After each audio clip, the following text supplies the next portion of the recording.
She was just a waitress with tears in her eyes. He was a single dad, tired but kind. Their paths crossed on an ordinary night. But what happened next would change everything for both of them. Sometimes a single act of kindness echoes louder than fate. If you believe in second chances, unexpected meetings, and the quiet power of doing the right thing, you're in the right place. Before we begin this unforgettable story, don't forget to subscribe and tap the bell so you never miss a moment that could move your heart. Now, let's begin. The storm had rolled in early that night, black clouds dragging across Manhattan like old bruises. Inside his glass-walled office on the 27th floor, Harold Campiano sat alone, swirling a deep amber scotch in his crystal tumbler. Behind him, the city blinked with rain-smeared light. In front of him, muted on a large monitor, a live security feed played quietly the dining floor of a Campiano's restaurant in Brooklyn. He hadn't meant to watch it. He never did anymore. But habit, or maybe something darker, always brought him back to these grainy windows into the lives he once built. Campiano's had become an empire, 12 restaurants in New York, 2 in Chicago, 1 in San Francisco. It should have been enough, but nothing ever filled the hole she left behind. The footage flickered, then steadied. A young waitress crossed the screen, weaving through tables with a practiced grace. Her dark brown hair was tied up in a loose knot held by a gleaming clip that shimmered like pearl under the dining room lights. Something about her gait, about the way she paused to check on a table of elderly women with gentleness, it caught his breath for just a moment. Harold leaned forward. He knew he was being foolish. Over the past 25 years, he'd seen her 100 times at a crosswalk in a subway in the reflection of his glass of wine. Always a stranger. Always not her. But this girl there was something painfully familiar in the curve of her jaw and the shape of her shoulders. Then it happened. A man in a suit at table 12 stood up too quickly. He was flushed drunk, waving his hand in frustration.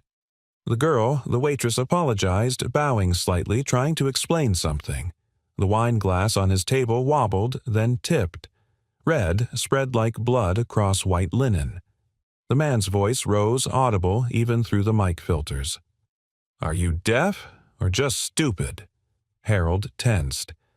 The girl stood, frozen eyes wide but silent, and then she turned to walk away. That's when he saw it. As she tucked her hair behind her ear, her neck turned toward the camera, exposing a small distinct birthmark shaped like a teardrop just below her left ear. Harold's hand went limp. The glass slipped from his fingers and shattered on the floor. Scotch spread across the polished wood like a stain of memory. He stood slowly moving toward the desk drawer with mechanical precision. Inside lay an old velvet box. He opened it, revealing a photograph of a baby, swaddled in a hospital blanket, her tiny hand curled around a woman's thumb. The birthmark was there. Plain. Unmistakable.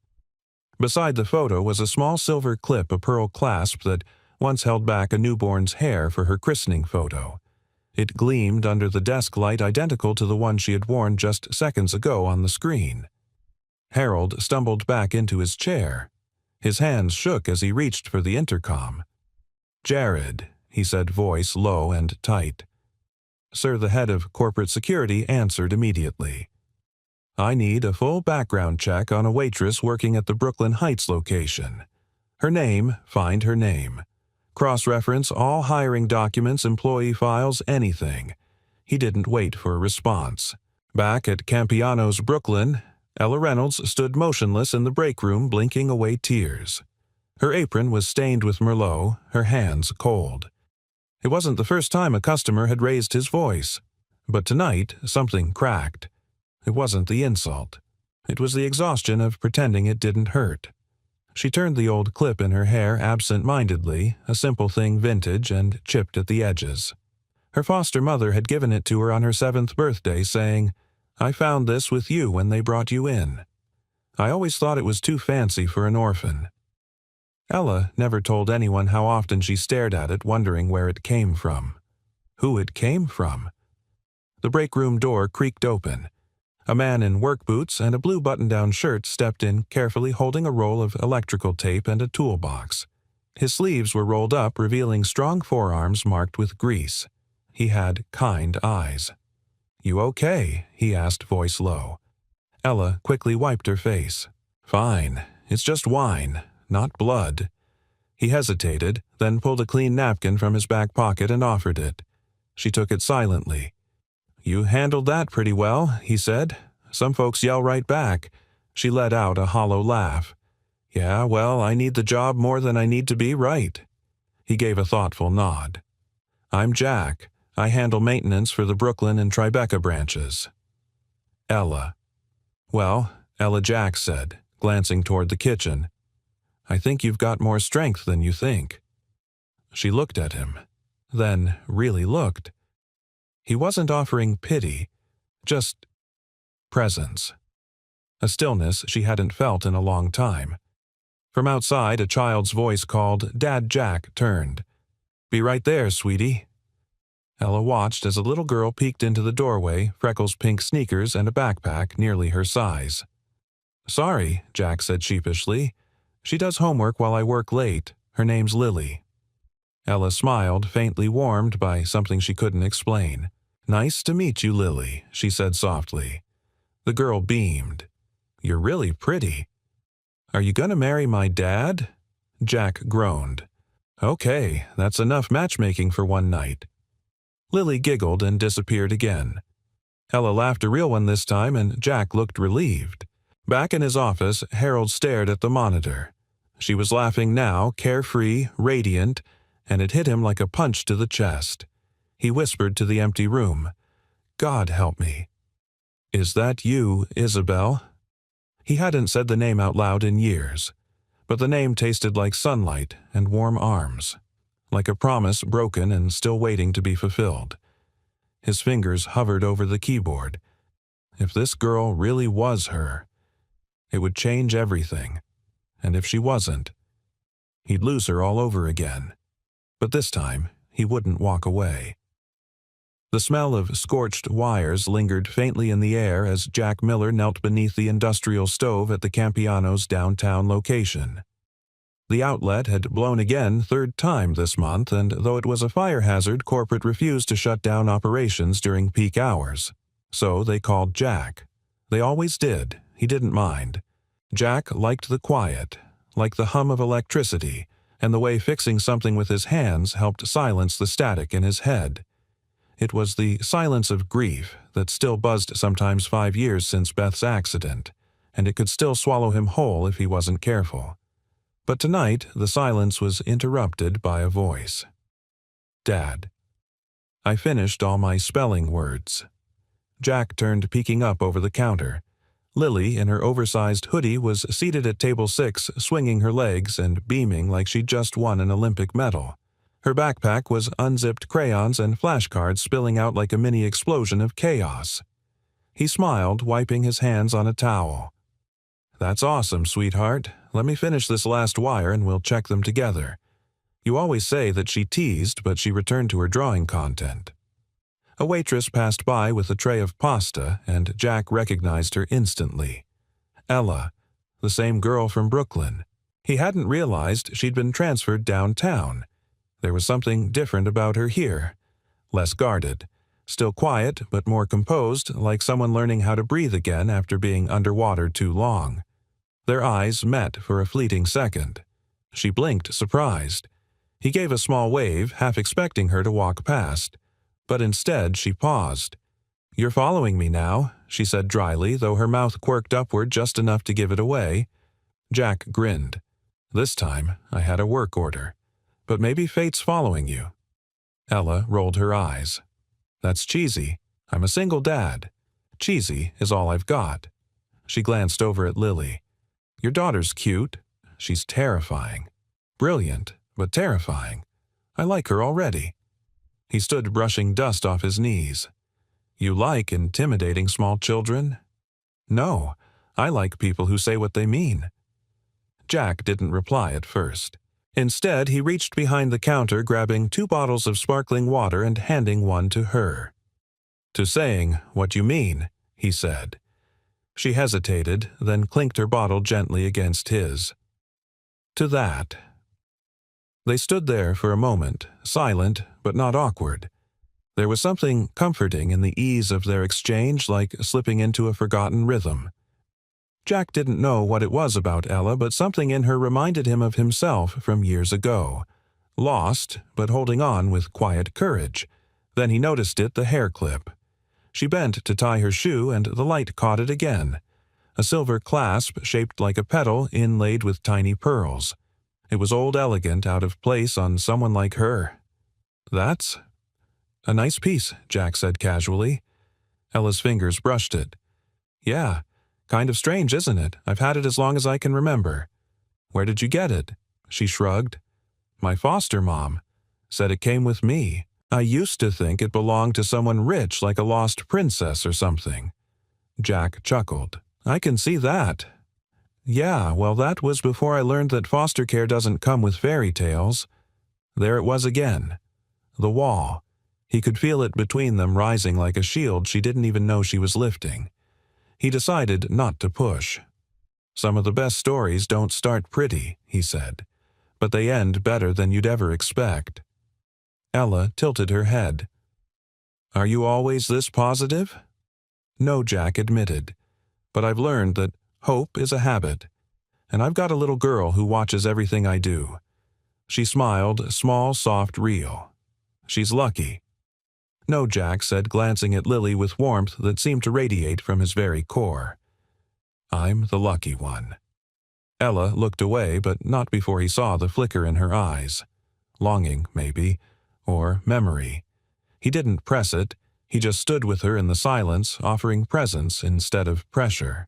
Across the room, Harold Campiano stepped into the restaurant's front vestibule, unnoticed, his overcoat damp from the rain. He moved like a man walking through a memory, slow, precise, hesitant. He wasn't there for dinner.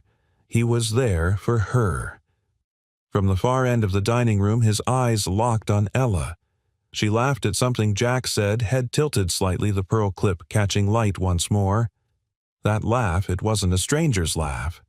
It was Isabel's. It was the echo of his wife's laughter when they danced in the kitchen with their newborn swaddled in his arms. It was 30 years of waiting and searching condensed into one instant. He stepped forward, then stopped. She looked so alive, so herself. What would he even say? Excuse me, you might be my daughter. No, not here, not like this. He turned and left quietly unnoticed. Later that night, after the restaurant closed, Jack gathered Lily's things as she finished her drawing. Done, she exclaimed, holding up a crayon portrait, a woman with a bun, a man in blue, and a small girl with 2 braids. Ella looked over, eyebrows lifting. Is that me? Lily nodded solemnly. I put you in because you make Daddy smile. He hasn't smiled like that in a long time. Jack turned away, but not before Ella saw the way his jaw clenched and eyes watered just slightly. She knelt beside Lily and whispered, Thanks for including me. I think it's the best picture I've ever been in. That night, as Jack drove home with Lily asleep in the back seat, he kept thinking about Ella. And somewhere across town, Harold stared at his phone, Ella's employee profile pulled up on screen. He tapped the screen once, then once more, and whispered, Please, let it be you. Ella stood at the locker in the back corridor of the Brooklyn Heights, Campiano's fingers fumbling with the dial.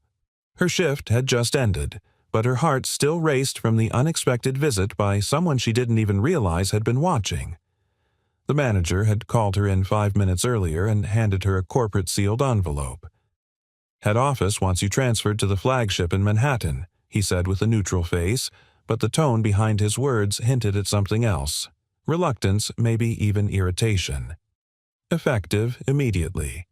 You start tomorrow, no warning, no explanation. Just go. Ella reread the letter for the 5th time.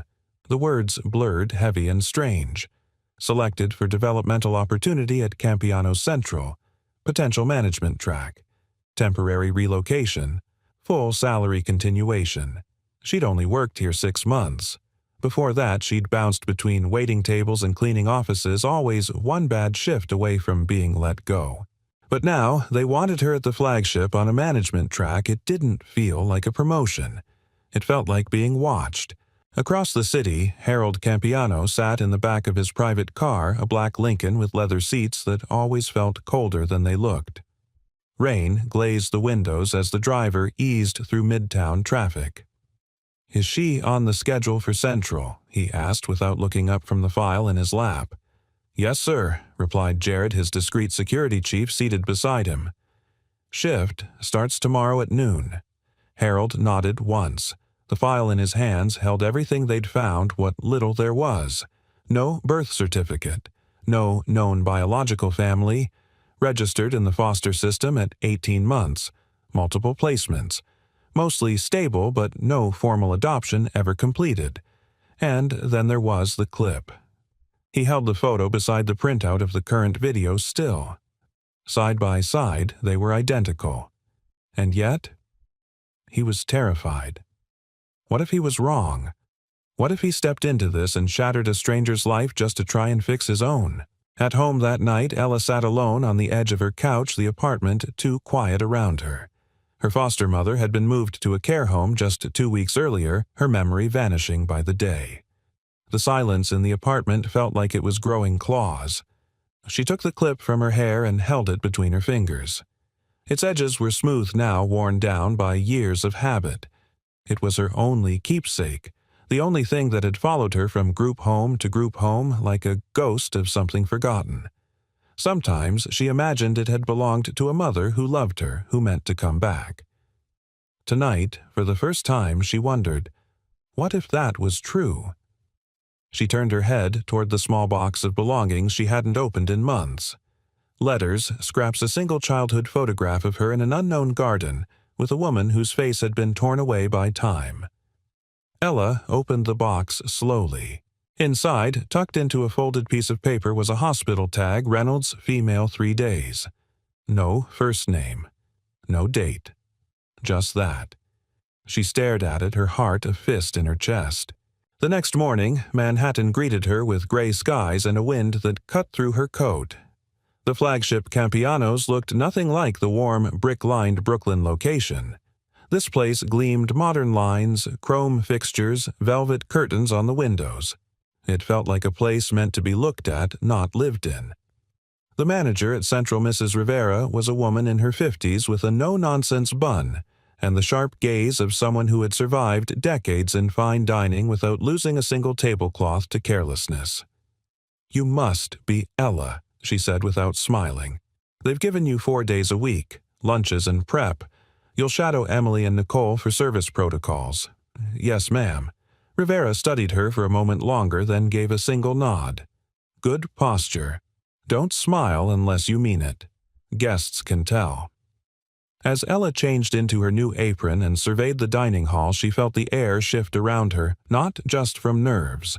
It was like the building knew something about her she didn't. At one corner table sat a familiar pair of eyes, Jack and Lily. He looked surprised but happy to see her standing halfway out of his chair before managing to steady himself. "Well," he said when she reached their table, "look who followed me this time." She laughed, nervous but honest. "Apparently, I've been promoted. Not sure if it's real or a prank." "I like it," Lily chirped. "It's fancy here. The bathrooms smell like vanilla." Ella glanced around. "It's different," Better Jack asked, searching her face. She shrugged. "I'm not sure yet." There was a pause, a space between words where meaning lived. Then Lily slid a napkin toward her. On it was a new crayon drawing. Ella, Jack, and Lily again. But this time there was a fourth figure in the corner, small, older with a cane and a big smile. "That's your mom," Lily said confidently. "The one you're gonna find soon." Ella froze. Jack looked startled, turning toward his daughter. "Lily?" What the girl said innocently. "She's been sad because she doesn't know her real family. But I think someone's looking for her like in those movies where they get separated and then they hug in the rain." Ella's throat tightened. She wasn't sure if she wanted to cry, laugh, or just walk away and hide. But instead, she reached over and squeezed Lily's hand. "Thank you," she whispered. "That's beautiful." Behind the glass wall that separated the dining room from the corporate offices, Harold Campiano watched it all unfold. His heart trembled against his ribs. She had the same way of pausing before saying thank you, the same way of folding her napkin once she stood. Every detail matched what he remembered from long ago. And still he didn't step out. Not yet. He had waited 25 years. He could wait one day more. Ella sat on the worn carpet of her living room floor, the edges of an old cardboard box brushing against her knees. It was well past midnight, but sleep had never arrived. Her shift at Campiano Central had ended hours ago, yet her mind refused to slow. Something was shifting. The air. The way people looked at her. Even the sudden transfer. It didn't feel like a reward. It felt like a setup. But she couldn't tell if it was good or bad. The box before her hadn't been opened in years. She kept it under her bed like a time capsule from a life no one had ever asked her about.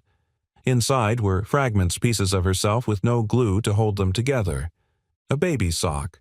A postcard from Kansas she didn't remember receiving. An adoption pamphlet with notes in a social worker's hurried handwriting. Then, near the bottom, she found it. A folded envelope with fragile creases and faded ink. Her name was written in shaky cursive on the front. She stared at it, not breathing. It wasn't her foster mother's handwriting. That woman had always printed in all caps block letters like someone afraid of being misunderstood. Ella opened it slowly. Inside was a small black and white photo, her as a toddler, no older than 2. Chubby cheeks, arms outstretched. She stood in a garden with overgrown grass next to a woman whose face was half-turned from the camera, nearly blurred out of frame. The woman's hand rested gently on her shoulder. On the back, a single sentence was scrawled in faded pen. "She wasn't mine by blood, but I couldn't let her disappear again." Beneath the photo was another relic, a hospital bracelet. Reynolds, female. 3 days. That was it. No date, no time of birth, no mother's name. Ella sat back, her breath shallow. She remembered the story vaguely told once when she was maybe 13. Her foster mother had been vague. "You were dropped off at a hospital. No one claimed you. They passed you around for a bit and then I got the call. That's all." But that wasn't all. This bracelet, this photo, the letter. They were pieces of something buried. Something someone had tried to hide, maybe even protect. Her hand moved to the clip in her hair again. Where had it come from? The next morning at Campiano Central, Mrs. Rivera was in a mood. She stood at the host stand, clipboard in hand, eyes scanning like a hawk tracking prey. "Ella," she called. Ella stepped forward, tying her apron. "Yes, ma'am. I'm assigning you to table 21 today. High-profile reservation. Don't speak unless spoken to. Stay sharp." Ella nodded, confused. Table 21 was rarely used. It was reserved for private parties, usually shielded by a tall partition for discretion. No one had told her who was coming. By noon, the atmosphere had shifted. The kitchen was quieter. Even the chef, normally loud and impatient, kept his voice down. When Ella stepped into the dining room, she saw him. The older man, seated at a table 21, wore a navy suit, subtly tailored with a tie the color of aged wine. He looked like someone used to silence the commanding kind. His silver hair was neatly parted, his posture straight, dignified. He looked vaguely familiar, but she couldn't place it. As she approached with a tray of water glasses, he looked up. Their eyes met. Her breath hitched just for a second. There was something in his face, not recognition exactly, but something gentler, like he knew her laugh from another life. "Good afternoon," she said, voice steady. "Welcome to Campiano's." "Thank you," he replied softly. She set the water down, noticing how his hands trembled just barely when he reached for the glass. Then his eyes fell on the clip in her hair. She caught the movement. She saw how his fingers paused mid-air. She could feel him watching it. "Would you like to hear today's special, sir?" she asked, trying to distract from the way her pulse hammered in her ears. He shook his head. "No, thank you." She left the table, quickly escaping into the kitchen like she'd touched something hot. Harold Campiano sat back breath shallow. The clip. It was her clip. Or one exactly like it. He had stared at the original so many nights he could trace its pattern blindfolded. But it wasn't just the clip. It was the way she stood, the way she folded her hands when she paused, the way her voice had the faintest tremble when she said, "Good afternoon," but never let it crack. His daughter had once gripped his finger with that same resolve as a newborn, so tight he'd laughed through tears in the hospital. He looked down at the table, unsure whether to cry or get up and walk out. He hadn't said her name in years. But it burned on his tongue now like a prayer. Isabel. That night, Ella walked home in the foggy dusk. The air was thick with the smell of rain and concrete, the kind of weather that made old ghosts feel near. Her thoughts swirled the man, his expression the unmistakable way his gaze clung to her. Was it admiration, curiosity, or something deeper? When she reached her building, she paused before unlocking her door. Her phone buzzed. A message from Jack. "Lily says hi. She drew you another picture. I think it's got a puppy this time." Ella smiled. She typed back, "Tell her I'm honored. I needed something soft today." She didn't mention the man. She didn't know why, but something inside her whispered, "This isn't coincidence. It's connection, and it's coming for you, ready or not." The following week passed in a strange kind of limbo. Ella moved through her shifts at Campiano Central like a ghost who remembered the steps of the living but wasn't sure she belonged among them. Every time she approached Table 21, even though the man in the navy suit hadn't returned, her chest tightened. Something had changed. Not in the schedule, not in the food, not even in the rules, but in the way the world watched her. Mrs. Rivera began assigning her to more high-profile tables. The kitchen crew had stopped calling her new girl and started offering her coffee without asking. Even the head chef, a tyrant with a steel temper, asked for her opinion on plating twice. She should have been thrilled. But Ella had lived long enough on the margins of certainty to know when things didn't add up. Jack texted her twice that week. Once to send her a photo of Lily in oversized rain boots standing beside a cardboard sign that read, "Puppies wanted." No puppy, no plan, just optimism. The second text came after a rainy night shift. "If you're ever tired of being polite to strangers, there's always leftover pizza at our place." She never answered. Not because she didn't want to, because she did. Too much. On Thursday afternoon, her break finally aligned with Jack's maintenance visit.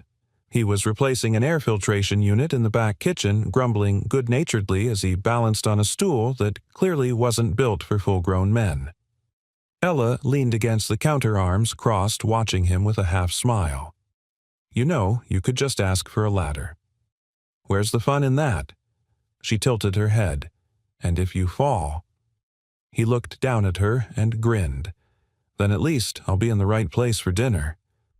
There it was again, that effortless ease between them. The kind that didn't need to be explained, only felt. The kind that made her wonder what it would be like if she allowed herself to just stay. "I got a weird feeling last night," she said quietly, more to the room than to him. "Like I was being watched. Not in a creepy way, just observed." Jack paused, then stepped off the stool. "You think someone's following you?" "No, not like that." She hesitated. "More like someone's looking for something in me. Something I don't know how to give." He nodded, slowly, serious now. "You ever think it might be someone seeing what you don't?" Ella looked down at her hands. "That's the problem. I don't know what there is to see." Jack didn't answer right away. Instead, he reached into his toolbox and pulled out a small, hand-carved wooden star. He offered it to her. "What is this?" "Lily made it. Said it was for you." Ella turned it over in her palm. It was imperfect edges, uneven, the middle painted gold. She said, "You looked like someone who forgot she used to shine."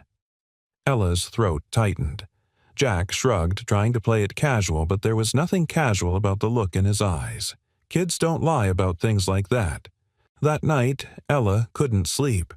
She sat on her fire escape, the wooden star in her lap, staring out at the city lights bleeding into fog. She thought about the girl she used to be, the one who used to dream she was a missing princess. The one who imagined a mother somewhere painting or dancing or reading by a fireplace waiting for her return. And then she thought about reality. The boxes, the bracelet, the strange man at table 21. It was as if her past had quietly walked back into her life, waiting for her to notice. Meanwhile, inside a townhouse in the Upper West Side, Harold Campiano stood in front of an open safe. He pulled out the photo again. The same clip, the same eyes. He'd asked himself 100 times if he was sure, and tonight he was done asking. He pulled out a folder from the safe, an adoption record filed under sealed. It had been the last traceable clue before the trail went cold 24 years ago. The mother listed unknown. But now he had a name, Ella Reynolds, and a plan. The next day, Ella arrived for her shift early, half in hopes that the kitchen would be quiet, half to breathe. But as she entered, she saw Mrs. Rivera waiting. "Change of schedule," Rivera said. "Mr. Campiano is coming in for lunch. He's requested you personally." Ella froze. The owner, Rivera, gave a clipped nod. The owner. "Why me?" Rivera didn't answer. She just handed Ella a fresh apron and said, "Iron it. And don't be late." When the lunch crowd thinned and the restaurant quieted, Ella walked toward table 21 with a practiced smile and her pulse pounding in her throat. Harold sat alone, his expression unreadable, hands folded. "Good afternoon," she said softly. He didn't answer right away. Instead, he studied her face with something like reverence. "Miss Reynolds," he finally said, "would you sit with me? I'm just staff, sir. Not today." She sat unsure why. Then Harold reached into his coat and pulled out a familiar object, a copy of the same hospital bracelet she had tucked away in her box at home. He set it on the white linen tablecloth between them.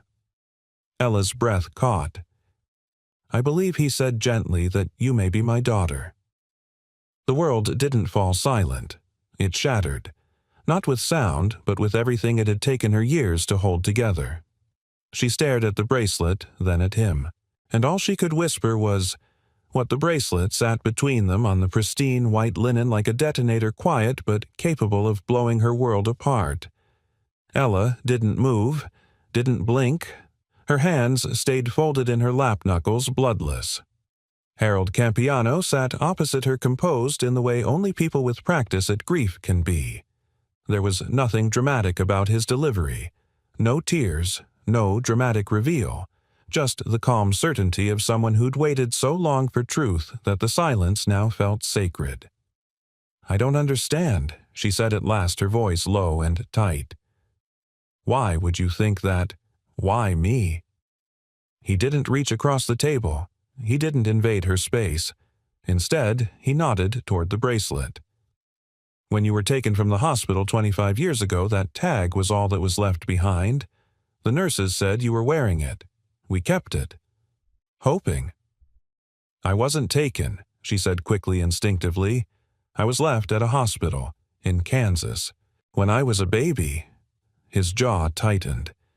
"Yes, because that's where she brought you. After she disappeared from New York. The woman who took you, who raised you, worked in one of our kitchens. She disappeared the same night my daughter was kidnapped." Ella's breath caught. "You think she stole me. I think she was sick. Desperate. And I think she thought she was protecting you in a way only she could understand." Ella stared at him. Her mind flashed to the torn photograph, the letter, the faint tender writing. "She wasn't mine by blood, but I couldn't let her disappear again. I don't remember her ever hurting me," she whispered. "I don't think she meant to," Harold said. "But what she did, it wasn't right. You had a family. You had a name." He pulled a photograph from the inner pocket of his jacket and placed it gently beside the bracelet. In the photo, a younger Harold held a baby in a hospital room, his wife leaning in beside him, smiling. The baby had a head full of dark hair, tiny fingers wrapped around Harold's thumb. Her name was handwritten in the corner, Isabel Ann Campiano. Ella stared at it as if looking too long would make it disappear. "I remember nothing," she said, voice shaking. "I don't remember you. Or her. I don't even remember Kansas that well." "That's okay," Harold said. "You don't have to remember. I just need you to know." The photograph blurred in her vision. She stood up suddenly. "I need to go." "Ella," she shook her head. I'm not ready. I don't know what this means. You don't have to know right now. But you've known," she said. "You've known for what weeks, months you had people watching me, moving me to Manhattan. You've been pulling strings while I've been serving pasta and wondering why everyone suddenly cares if my apron is ironed." Harold didn't deny it. I had to be sure. She backed away. "And what now? You want me to... What, come home with you? Let you rewrite 25 years of someone else's life?" "No," he said softly. "I just want you to know you were never forgotten. Not for one single day." That stopped her. The words didn't feel like a weapon. They didn't sound like guilt. They sounded like mourning. Still, she turned and walked away, the bracelet and photograph left untouched on the table. Outside, the cold March wind slapped her cheeks. She didn't cry. She couldn't. It felt like her body had gone numb, her chest packed with cotton and cement. She walked without direction, block after block, past brownstones and bodegas, construction sites, and yellow cabs. Finally, she ended up where her legs always seemed to take her when the world felt unstable, Jack's apartment. It wasn't glamorous, just a second-story walk-up with peeling paint and a crooked mailbox, but the lights were warm, and the sound of Lily's laughter leaked through the crack under the door. She almost left. Then the door opened. Jack stood there holding a pot of macaroni with a wooden spoon sticking out like a flag of surrender. "Hey," he said, surprised. "You okay?" She looked at him, just looked until her chin wobbled. "I think someone just told me I don't know who I am," she whispered. Jack put the pot down without a word and stepped aside. She came in and collapsed onto the couch. Lily was on the floor drawing another picture, this one of 3 stick figures and a dog with a pink collar. "I made you a puppy," she said proudly, showing it to Ella. "Her name is Toast." Ella laughed a broken sound. "Thank you." Jack handed her a glass of water, sat across from her, and waited. She told him everything. The bracelet, the photo, the man with her face in his eyes. When she finished, Jack was quiet for a long moment. Then he said, "That's a lot. But it doesn't change who you are, doesn't it?" "No," he said. "You're the woman who brings Lily napkins folded into flowers, who works 12-hour shifts and still remembers people's birthdays, who looks at everyone like they deserve a second chance even if no one ever gave her one." She bit her lip hard. "He said my name was Isabel. Do you like it?" She thought for a second. "No. I like Ella." Jack smiled. "Then that's who you are." Late that night, alone again in her apartment, Ella stared at her reflection in the bathroom mirror. She looked the same. But something inside her had shifted. Maybe Harold Campiano was right. Maybe she'd been taken from a life meant for her. But maybe, just maybe, she'd become someone stronger than that life ever could have made her. She wasn't a missing piece in someone else's puzzle. She was her own. And whatever came next, it would be on her terms. But first, she had to decide, would she run again, or finally turn and face the truth? It had been 3 days since Ella had walked out of Campiano Central with the photograph and bracelet burning a hole in her bag. 3 days of silence. She hadn't returned Harold's calls, hadn't answered Mrs. Rivera's increasingly cryptic texts, and she definitely hadn't shown up for work despite the sense of guilt tugging at her every time she passed a restaurant window. Instead, she stayed in her apartment, her tiny second-floor space that smelled faintly of lavender and wood polish, where nothing fancy had ever happened, and no one had ever called her anything but Ella. It was safe, small, familiar, and suddenly it felt like a lie. She sat on her couch with the photo again, staring at the baby in Harold's arms. Her eyes, Ella's eyes, were crinkled with laughter. The woman beside him, presumably his wife, had the kind of beauty that felt effortless. Her hands were wrapped protectively around both of them, and on her pinky, a delicate ring, a single pearl. The same shape, Ella realized slowly, as the clip she still wore in her hair. She reached up and touched it. The curve of it no longer felt ordinary. It felt like a breadcrumb someone had left behind on purpose. That evening, Jack showed up with takeout and a tired smile. He didn't ask permission. He just set the food on the coffee table and dropped down beside her like he belonged there. Because somehow, by now, he did. Lily was at a sleepover, her first ever, and Jack looked halfway like a man with free time and halfway like a father trying not to call the host family every 10 minutes. Ella didn't say anything for a while. She just leaned her head on his shoulder. Jack let her. I keep thinking, she murmured, that if I open the door to all of this, I'm going to lose myself in it. Like I'm going to become who they want me to be, not who I chose to become. Jack was quiet. Then he said, "You know what I remember most about law school? You went to law school for about 5 minutes, before Lily came along." He smiled faintly. "But yeah, I remember the professor saying something that stuck with me. He said, your name might come from your parents, but your character, that's yours to shape. No court can change that." Ella looked at him. Jack met her gaze. "You're still you, no matter where you came from, no matter what he says." "I don't even know if I want to be found," she admitted. "Part of me still wants to believe my life, this version of it, is enough." He nodded. "But part of you wonders who you might have been." Ella nodded back, voice barely above a whisper. "Yes." The next day, she made a decision. Not because she was certain, but because running hadn't brought her peace and maybe standing still would. She called Mrs. Rivera first. The woman answered on the second ring with clipped formality. "I was told not to pressure you," Rivera said immediately, "but I'm relieved you called. Is he still in the city, Mr. Campiano?" "Yes. Can you tell him I'll meet him?" "1 hour, but not at the restaurant."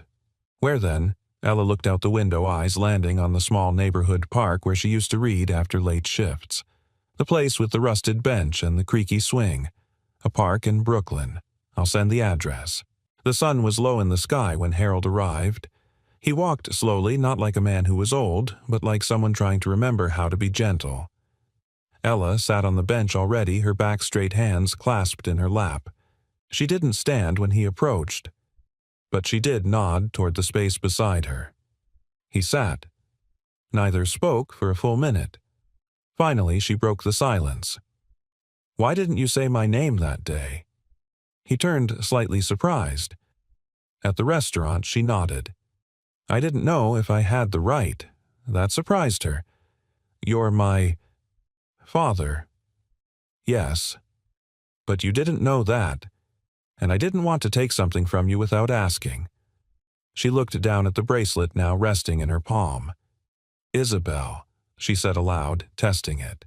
It sounded soft, formal, like a name meant for someone who knew which fork went with which salad. "I don't remember that name," she said finally. "I know. I don't feel like her."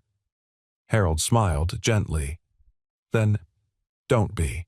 You don't owe anyone the person you used to be or the one we imagined you'd become." He reached into his coat again and handed her something else. A letter, sealed, yellowed slightly at the edges. "My wife, your mother, wrote this the week you were born," he said. "She kept a journal for you. This was the first letter. We were saving it for your 18th birthday." Ella stared at the envelope. She didn't open it, not yet. She tucked it into her coat pocket like something fragile. Then she said, "I'm not ready to change my name. You don't have to. And I don't know if I want to be in charge of a restaurant empire or whatever it is you think I was meant for." Harold nodded. "Fair. But I am willing to start knowing you." At that, Harold's eyes glistened. "Then that's enough for me," he said. That night, Ella returned home and stood in front of her bathroom mirror again. She didn't look different, but she felt different. Not like a stranger, not like a new person, but like someone who had finally stood in both halves of herself and had chosen to stay whole. She picked up her phone and texted Jack tomorrow night. "Pizza. Your place? I'll bring the napkins." Then she looked at the mirror one last time and whispered to her reflection, "Ella, Isabel, both, and still me." The next few days unfolded like a quiet unraveling. Ella returned to Campiano Central, and for the first time in her life, people looked at her differently, but not in the way she feared. There was no whispering behind her back, no exaggerated courtesy. Just an unspoken understanding, a respect that didn't need to be named. She was still Ella, but now there was a story behind her eyes that even the toughest shift couldn't wash away. Still, the weight of it followed her home. It clung to her shoulders in the silence between conversations. It hummed in the moments after laughter. It waited in the gap between the girl she had been and the woman she was trying to become. Jack noticed. He always did. They sat together that Saturday evening on his back porch, the spring air warm and smelling faintly of cut grass and the neighbors' blooming lilacs. Lily was inside watching a movie, humming softly through the screen door. Ella stared into her lemonade like it held answers. Jack leaned back in his chair, arms crossed. "You've been quiet. I've been adjusting to being an heiress," he teased gently. She shot him a look, but there was no bite behind it. "Don't start. I'm just saying," he grinned. "If you suddenly show up in a limo, I'll know what happened." Ella sighed. "What if I told you I don't know what I want anymore? Not with him. Not with all of this. I thought finding out where I came from would feel like closure, but it just opened more doors I'm not ready to walk through." Jack's voice softened. "Closure isn't always about slamming a door shut. Sometimes it's just standing in the doorway long enough to breathe." She looked at him, and for a moment there was a stretch of stillness between them, comfortable and electric at once. Then she said, "I still wear the clip, you know, even though I know where it came from now. I don't think it matters where it came from. I think it matters who chose to keep it." She studied him. "You always say the right thing." "No," he said quietly. "I just say the true thing. You're the one who does something brave with it." Later that night, after Ella had gone home, Jack sat alone in his kitchen drinking tea from a chipped mug. The apartment was still. Lily had fallen asleep halfway through her movie, her small hands wrapped around a stuffed bear with one ear missing. Jack glanced at his phone. He'd almost told Ella tonight. Almost told her what Lily had asked the week before, innocently curiously the way only children could ask. "Do you think Ella would ever be my real mom?" He hadn't answered then, and he wasn't sure he could answer now, because as much as he wanted to believe that this thing growing between them was steady and inevitable, he knew too well that some people had been torn apart too many times to trust the stitching.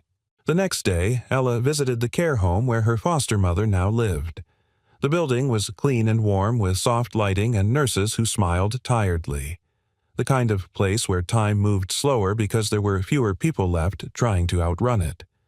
Her foster mother, Margaret, sat in a chair by the window staring out at the courtyard.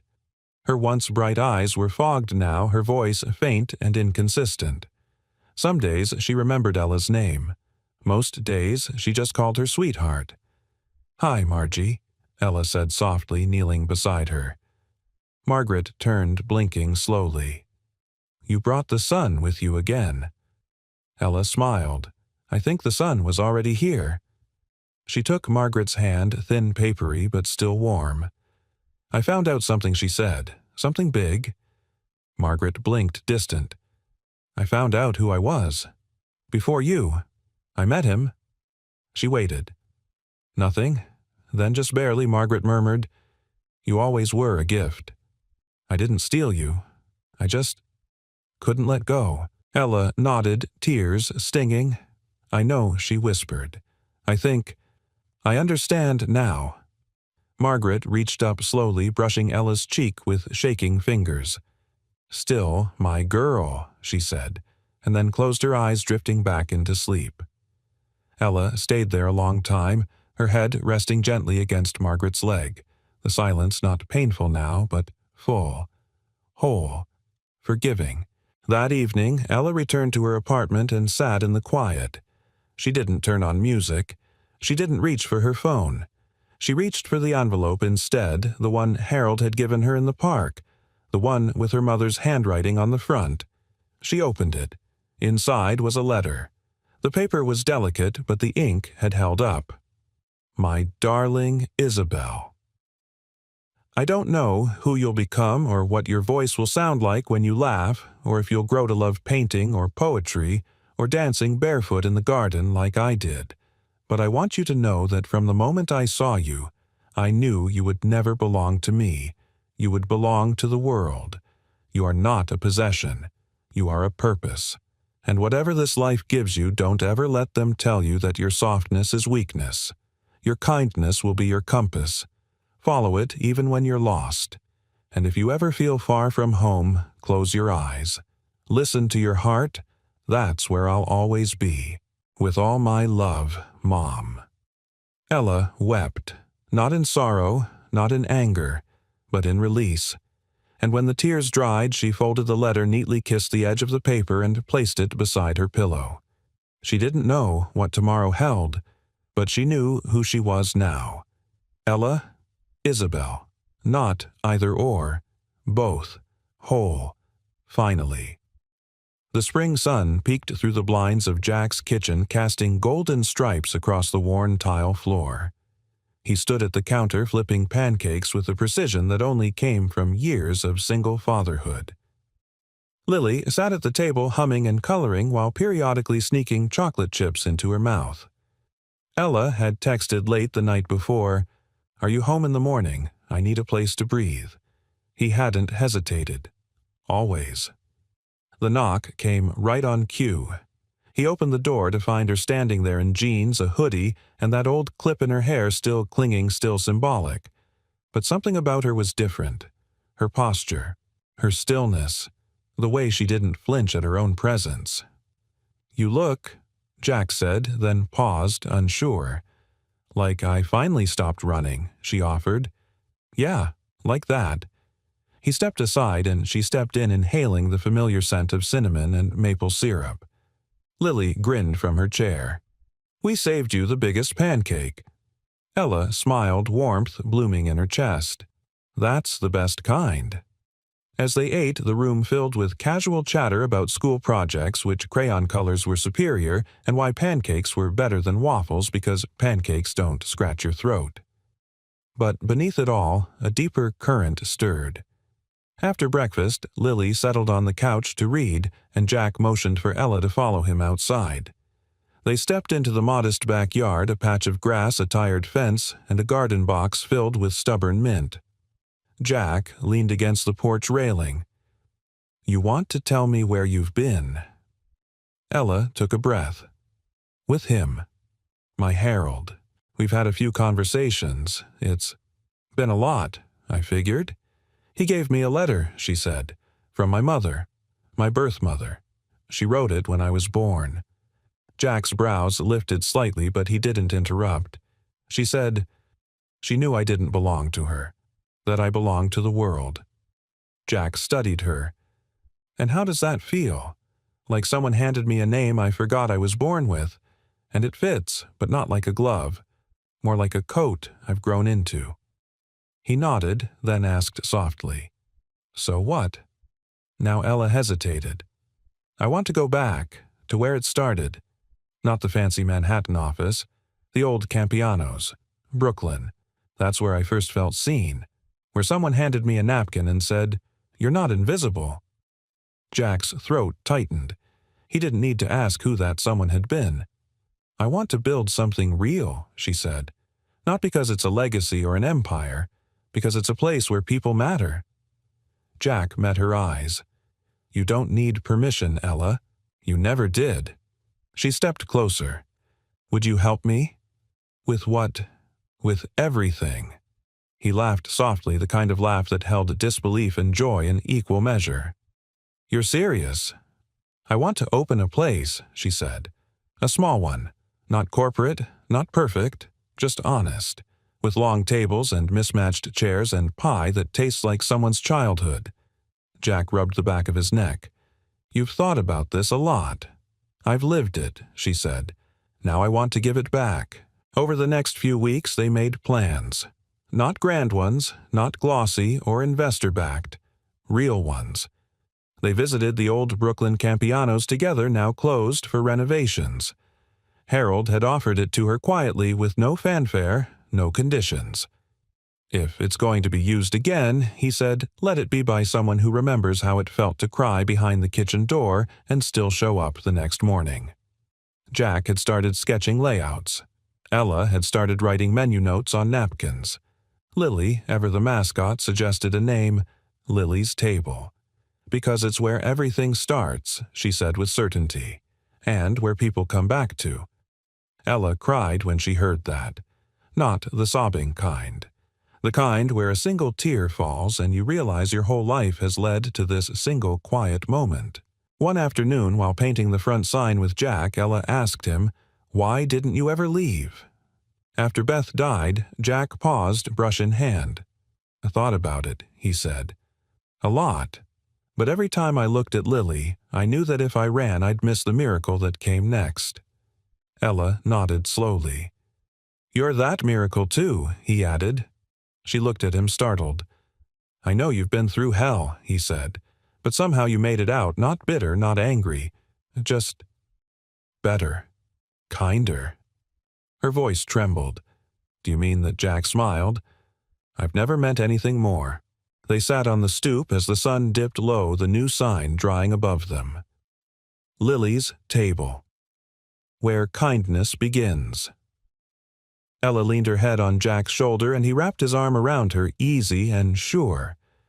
"I don't know what this is," she whispered. He kissed her temple gently.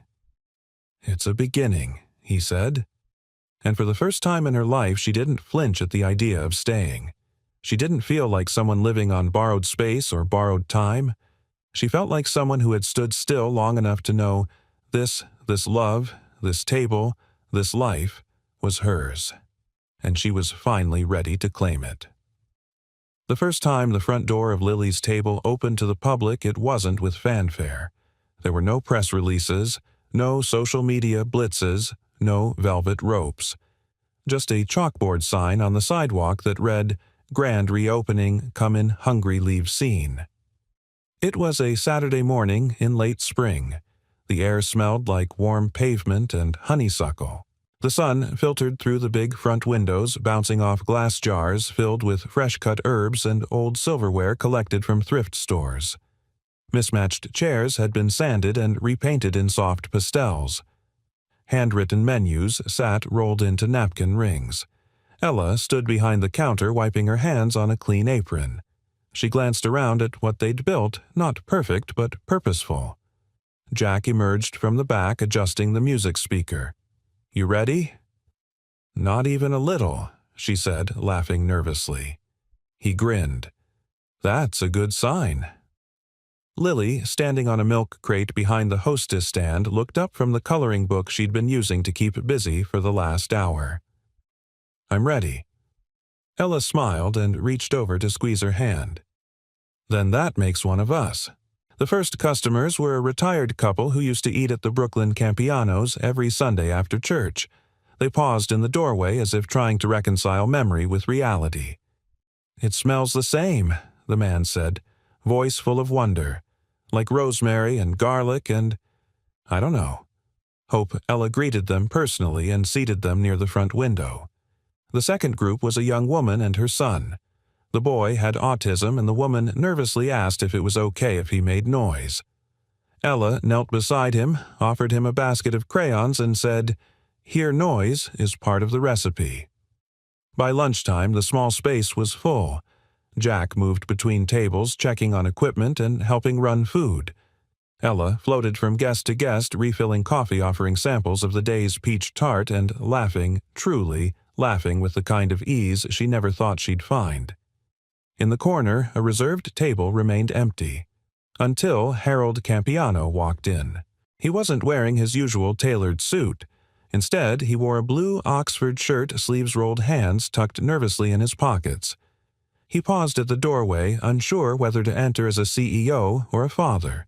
Ella saw him excused herself from the table she was at and met him halfway. "You came," she said. "I wouldn't have missed it." She glanced at the apron he held in one hand. "Is that—" "I signed up for dish duty," he said sheepishly. "If that's allowed." Ella blinked, then laughed, and handed him a clean apron. "Just don't break anything." In the kitchen, Harold washed dishes alongside the teen prep cook who clearly had no idea who he was, and that Ella thought might be the most healing part of all. As she cleared a table later that afternoon, a customer tugged gently at her sleeve. "Excuse me," the woman said. "Are you the owner?" Ella hesitated. "Yes, one of them." "Well, I just wanted to say, this place feels like someone prayed it into existence." Ella's eyes stung, but she smiled. "Thank you. That means more than you know." After the last table cleared, the team gathered in the dining room. Dishes were stacked, chairs lifted. The scent of the last pot of coffee still lingered. Ella raised a glass of lemonade. "To kindness," she said, "and to second chances, and to building a place where no one has to earn belonging." They clinked glasses, even Harold. Then, to Ella's surprise, Jack stepped forward.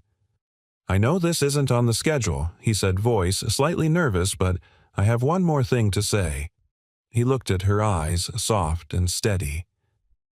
"Ella, the first time I saw you, you were standing under a fluorescent light with wine on your apron and a fire in your eyes. And I remember thinking, that woman's been through something. But I didn't know then that you'd become someone who could rebuild not just a place, but a heart." He dropped to one knee. The room froze. Lily gasped, "Are you serious right now?" Ella laughed, tears already streaming.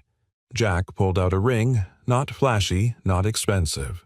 Just silver with a tiny engraved lily on its band. "I don't want to fix you. You don't need fixing. I just want to stand still beside you for the rest of my life." Ella opened her mouth, but no words came out. So she nodded, and laughed through the tears, and said the only word that mattered. Yes. Later that night, the restaurant sat quiet in the glow of the cleaning lights.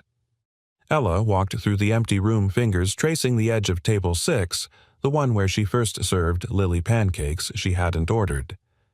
The table where her old life had started to end and her real one had begun to bloom. Harold walked in quietly, drying his hands on a towel. "I never thought I'd see this again," he said, looking around. "Neither did I." He took something from his pocket, a small velvet box. "I was going to wait, but I think you're ready." Inside was her mother's pearl ring, not a symbol of wealth, but of intention. "I want you to have this," Harold said, "not because of who you were, but because of who you've chosen to become." Ella held the ring gently, then nodded. "Thank you, Dad." He swallowed hard and smiled. Outside, the sign above the door flickered in the breeze. "Lily's Table, where kindness begins." And behind the glass, in the place where loneliness had once sat, love now had a permanent reservation. Spring melted gently into early summer, and Lily's Table found its rhythm like a song the neighborhood had always known by heart. By 9 every morning, the front windows steamed with the scent of cinnamon rolls and rosemary quiche. By noon, lines began to curl around the block, families, retirees, students, the lonely and the loved, drawn not just by the food, but by something quieter, deeper belonging.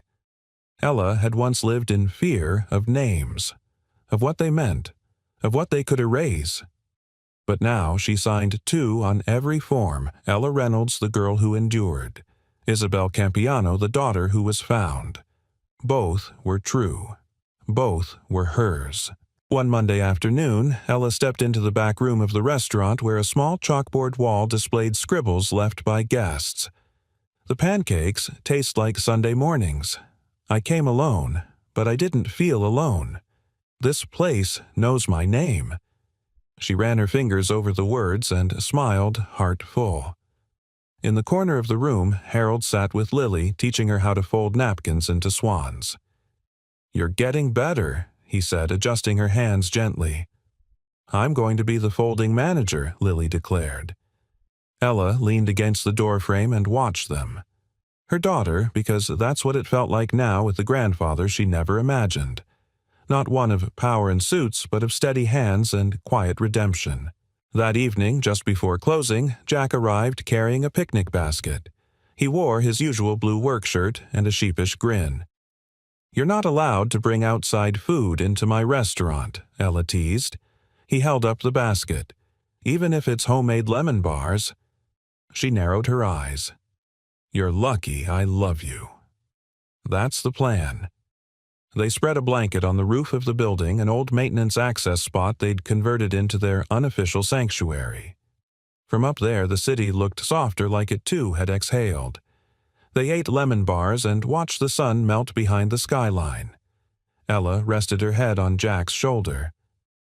"I didn't think love would feel this quiet," she whispered.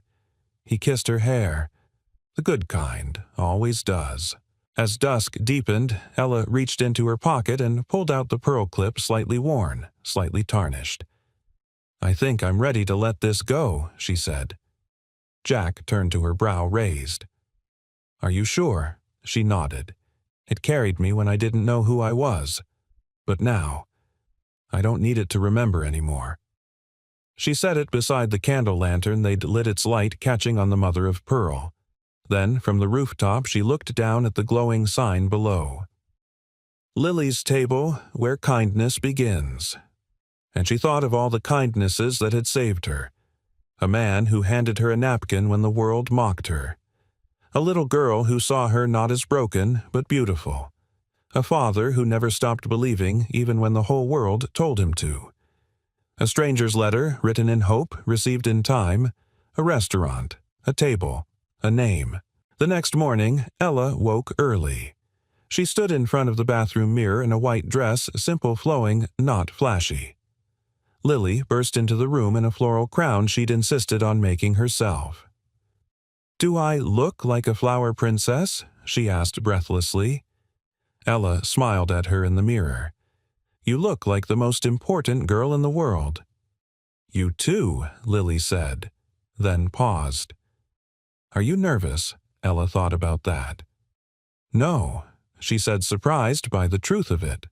"Not even a little." The wedding was held in the restaurant under the string lights and the hand-painted mural Lily had helped design. Friends, neighbors, staff, and a few guests who had once come in as strangers now sat at the long, mismatched tables, clapping and laughing as Jack and Ella exchanged vows. Harold walked her down the aisle.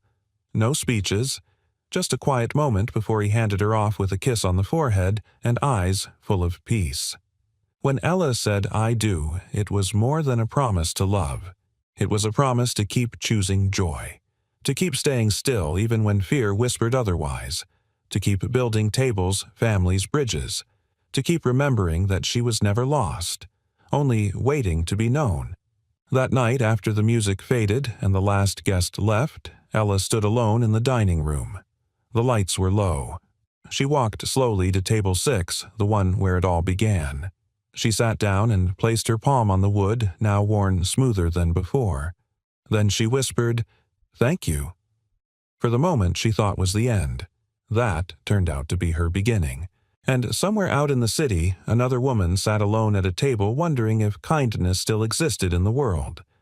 One day, maybe soon, she'd walk into Lily's table. And Ella would greet her not as a stranger but as someone who understood. Because kindness never forgets. And love always remembers your name. We'd love to hear from you. Where in the world are you watching from? Drop your city or country in the comments below and tell us what part of this story touched your heart the most. If stories like this move, you please consider subscribing to our channel. It helps us grow and bring you even more meaningful emotional journeys that celebrate kindness, love, and the beauty of everyday people. Thank you so much for watching. Your time means everything to us. See you in the next story.